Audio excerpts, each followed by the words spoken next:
Est-ce que payer moins les professionnels de la petite enfance, c'est la bonne solution pour ouvrir de nouvelles places en crèche?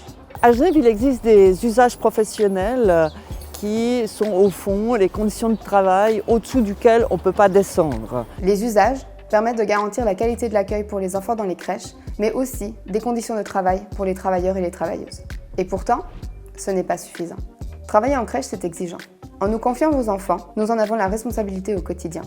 C'est un travail physique, mais aussi mental, et ça demande un engagement fort. Dans un domaine majoritairement féminin, c'est pas étonnant que les compétences soient peu valorisées.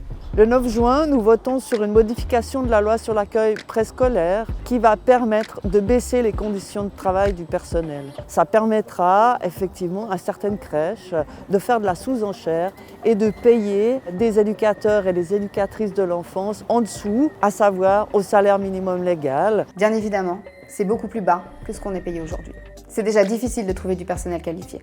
Et ce n'est pas en baissant les conditions de travail qu'on améliorera la situation. Si on veut permettre la création de nouvelles places de crèche, il faut revaloriser les métiers de la petite enfance et offrir de meilleures conditions de travail. Cette sous-enchère salariale ne va pas seulement concerner les crèches privées, ça va concerner l'ensemble des structures à terme. Et après les crèches, si cette disposition passe, à qui le tour? Donc non. Non à l'attaque du personnel de la petite enfance. Non à la dégradation des conditions de travail. Et non à la modification de la loi sur l'accueil préscolaire.